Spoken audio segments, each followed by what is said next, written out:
Kita harus nyipta.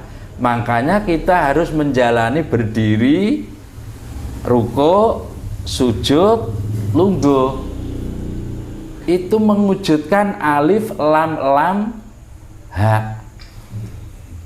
Mulanya sholat itu mesti ngangkat tangan dua, yang diangkat sampai ke telingan. Ini kalau apa namanya ini? Kan tasdid ya. Nah, kan lafadz Allah ini. Tapi atasnya itulah yang lebih tinggi. Lam jalalah, ada makna yang berdiri di atasnya lafadz au. Nah itulah. Sakderenge nglajengaken mirsani video sakjangkepipun, kula aturi kapurih nutul tombol subscribe supados boten ketinggalan video salajengipun. Kagem kemanfaatan video menika monggo dipun like, komen lan ugi share. Mugi panjenengan sedaya pinaringan seger waras, bejo donya bejo akhirat, rahayu rahayu rahayu sagung dumadi. Lah tapi nek adon iki Allah itu di mana? Sampai dijasmani manusia. Nah itu di mana coba? Manusia disuruh mencari. Lah itu di mana, Mbak? Nah ya terus di mana iki? Padahal Allah itu di mana-mana. Allah tuh di mana-mana. Tapi kok nggak ada yang tahu. Misalnya kok banyak yang nggak tahu. Ngaten nggih. Masih cari-cari nggih. Terus masih dicari-cari. Memangnya walaupun mencari Allah tetap nggak ada yang ketemu. Karena apa? Kok nggak ketemu? Karena belum tahu, Mbak. Karena manusia itu sebenarnya nggak ada. Manusia sebenarnya mati, kok mencari hidup.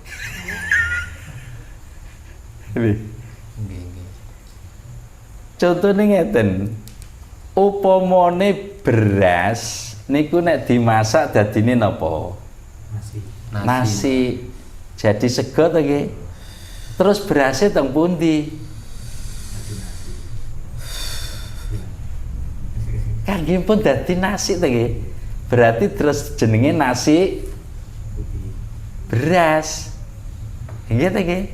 Berarti teko nasi beras. Loh, ini nasi dari apa?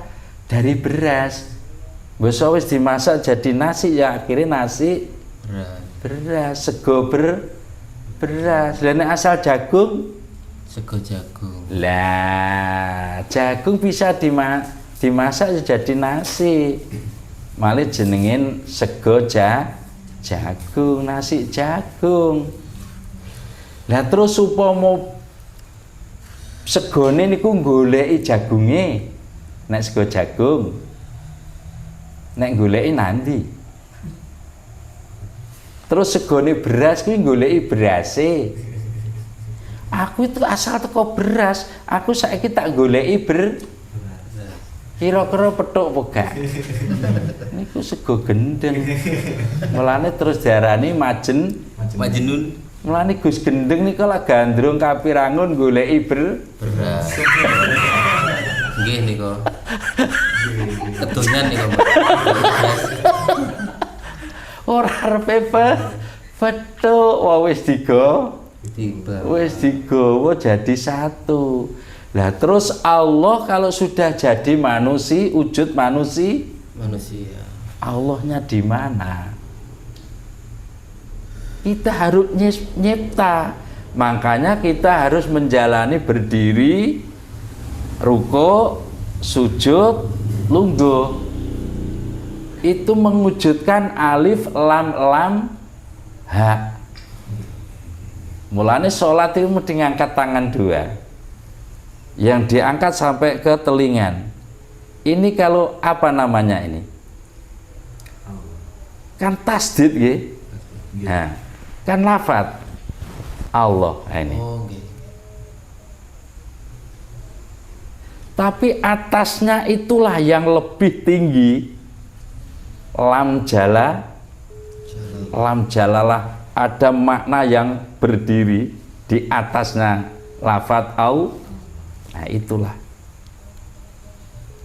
Nah, niki Allah niki. Mulane orang salat itu membentuk lafat au Allah. Ya ini Allah. Kalau ingin ketemu Allah, sholatlah berdiri. Terus ruko, terus sujud, terus lungguh. Biar tahu ajaran berdiri, ajaran ruko, ajaran sujud, ajaran lungguh. Nah, niku disyahadati sampai 4 syahadat. Syariat, tarekah, hakikat, makrifat. La ghaibnya, inilah ghaib dari Allah. Kalau sudah dikasih tahu dengan guru mursyid, ya akhirnya tahu. Tapi kalau belum diberitahu, ya kita hanya berdiri, ya sudah, sholat. Tapi nggak bisa meyakini bahwa sholat kita itu menjadi lafaz Allah.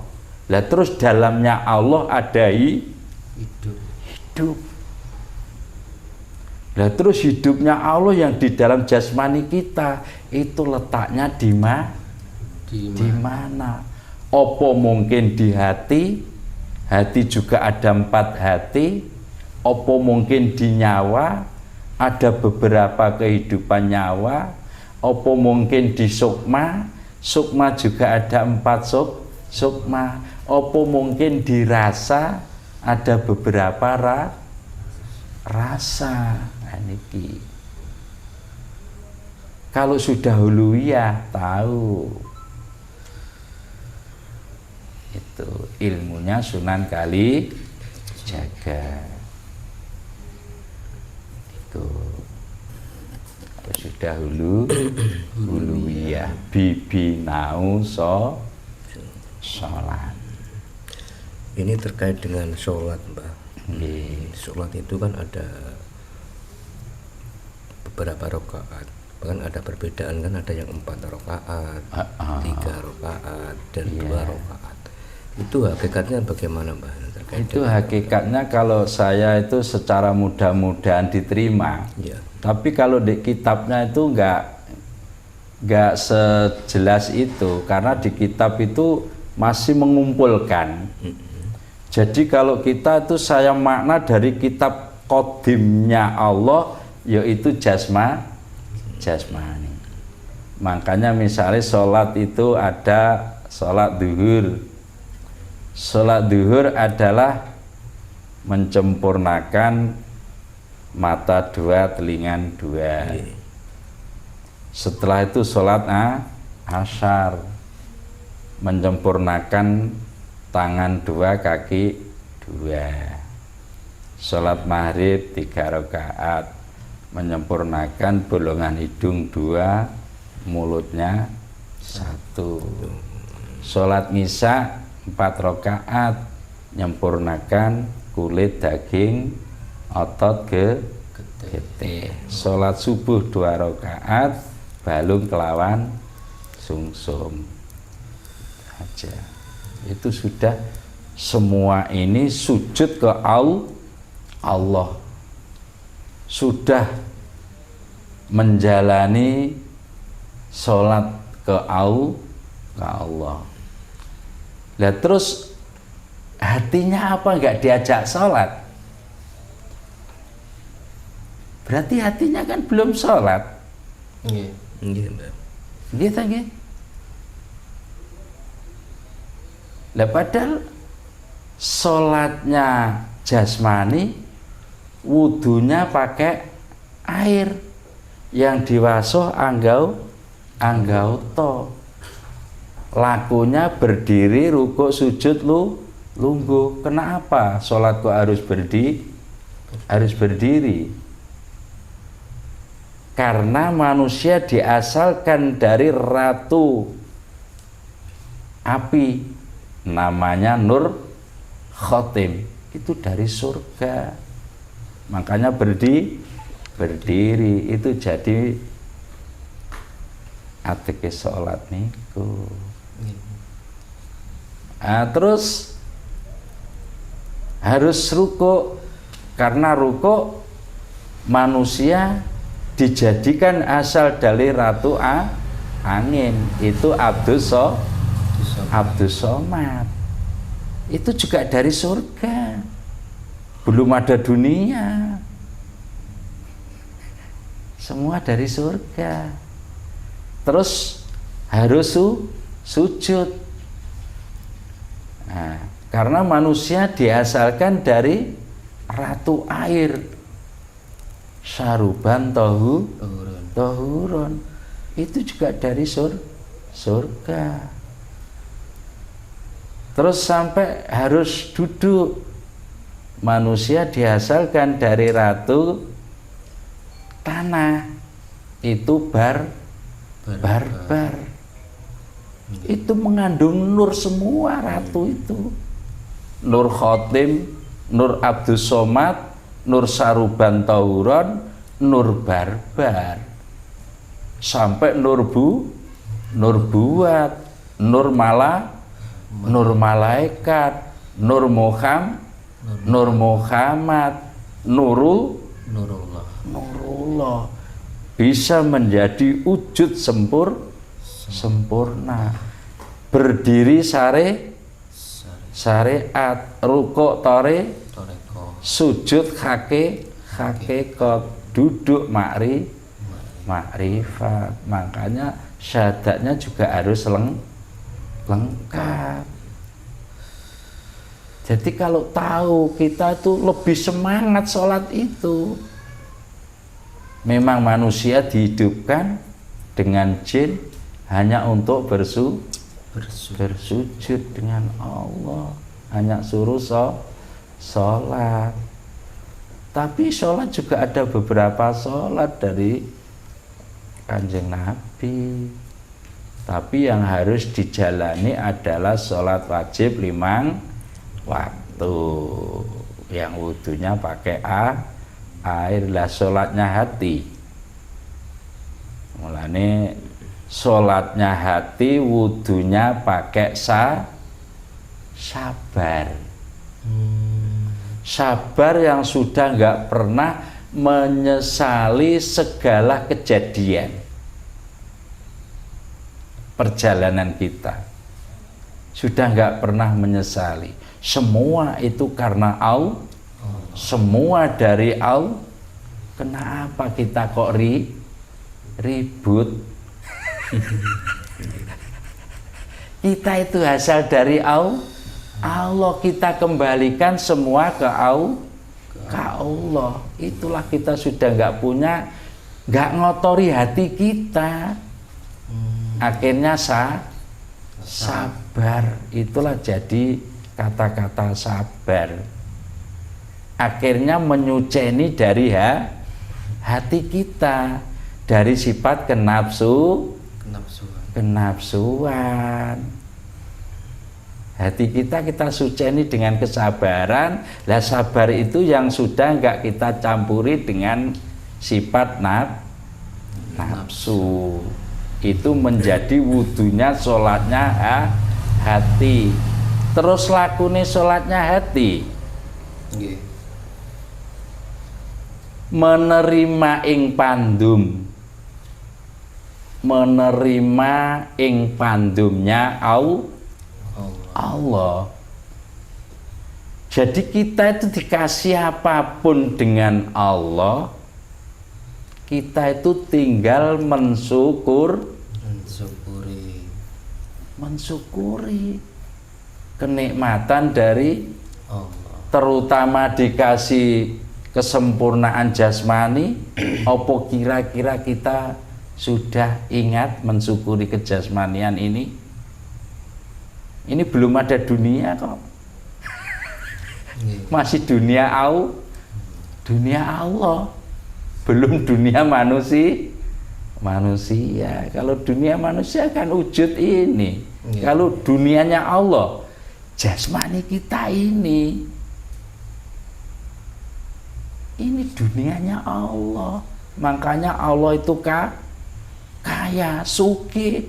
Karena apa? Punya meripat 2, telingan 2, tangan 2, kaki 2, bolongan hidung 2, lesan 1, kulit, daging, otot, getih, balung, sungsum, sampai punya hati tingkat 4, punya nyawa beberapa nyawa, punya sukma 4, sampai rasa. Kurang apa itu Allah? Kaya sudah.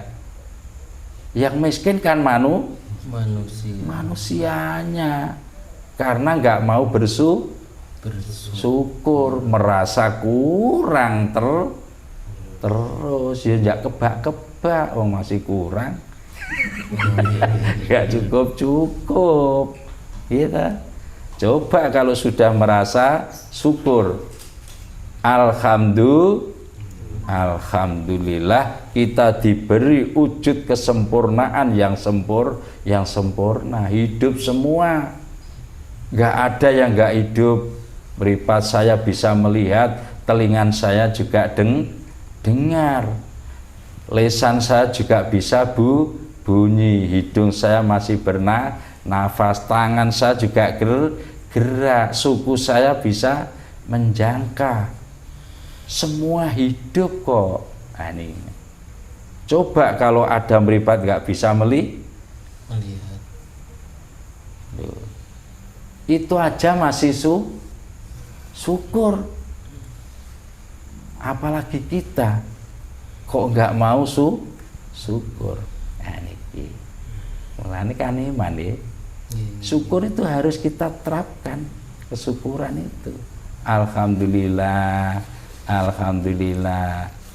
Mulane lakune ati mensyukuri kenikmatanipun Allah. Mboten kufur. Ngoten niki. Niku lakune sabar nrimo ing pandum, pasrah ngalah maring Allah. Jadi kita semua serahkan ke Allah. Kebutuhan kita, kecukupan kita itu hanya di tangan Allah.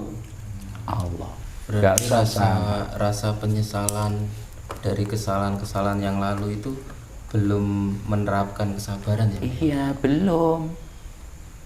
Masih menggunakan sifat nafsu karena jadi belum bisa suci.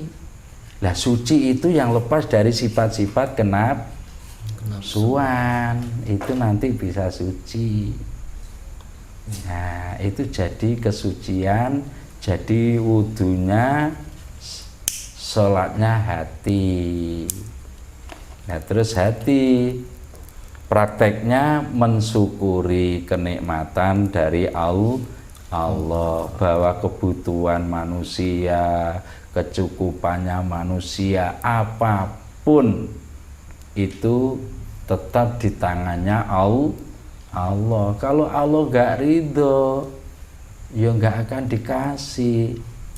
Memang Allah belum ridho, tapi walaupun belum ridho kita tetap bersyukur. Nah, hanya itu aja. Jadi nggak bisa diambil lainnya. Yes, pokoknya bersyukur.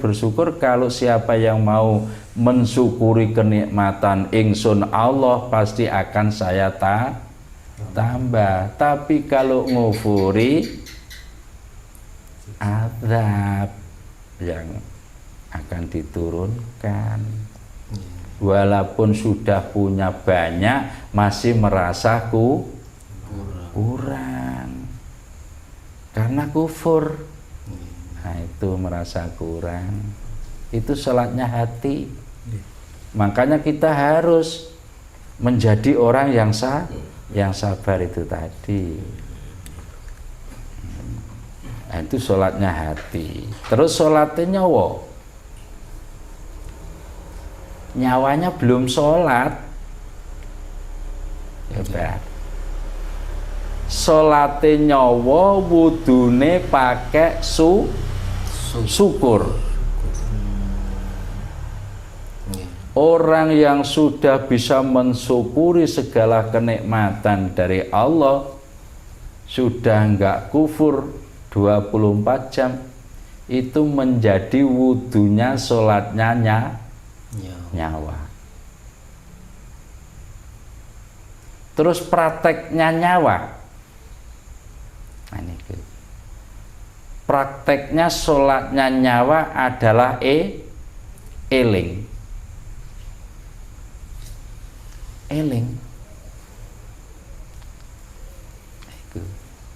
Kalau manusia itu enggak ingat, enggak eling dengan Allah, ya berarti nyawa itu belum sholat. Makanya kita dimanapun harus ingat kepada Allah. Kemanapun kita pergi, dimanapun kita berada, itu harus ingat kepada Allah. Itu tandanya nyawa itu sudah menjalani sholat. Lah wudunya pakai syukur itu tadi, sudah mensyukuri kenikmatan, dilanjut dengan ingat ke Allah, eling dengan Allah. Kemanapun Allah, dimanapun Allah, ini itu prakteknya sholatnya nyawa. Tapi sukmanya juga belum sholat. Oke. Lah terus sholatnya sukma, wudunya pakai apa? Yo pakai eling itu tadi, gilir. Setiap sholatnya hati, jadi wudunya sholatnya nyawa. Sholatnya nyawa, jadi wudunya sholatnya sukma. Lah terus prakteknya sukma. Ini gitu.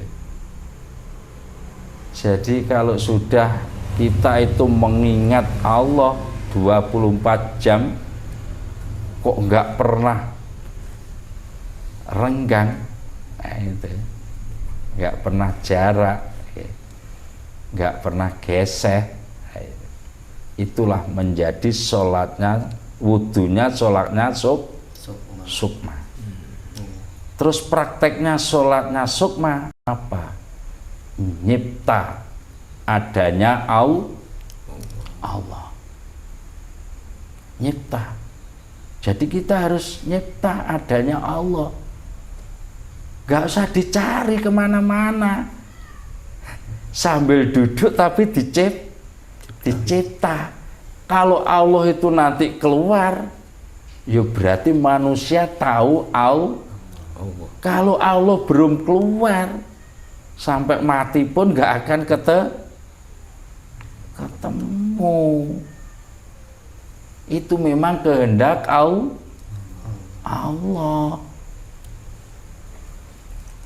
Jadi dicari kemana-mana, ya nggak akan ketemu. Mubadir. Karena yang dicari nggak di tempat. Yang cari juga yang dicari. Lagi gitu. Seperti sego mencari beras.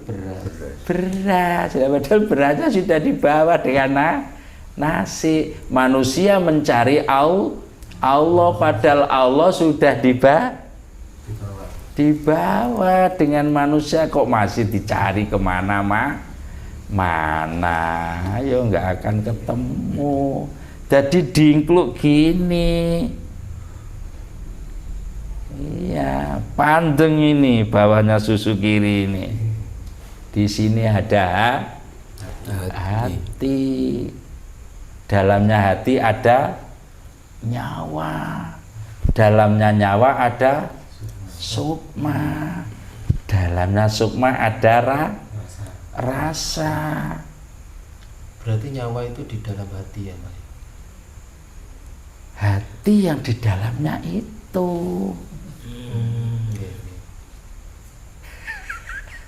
Iya. Makanya besok itu apa ya? Raga yang sebesar ini hanya di dalam hati. Lah, sebanyak hati hanya di dalamnya Nyawa. Sebanyak nyawa di dalam Sukma.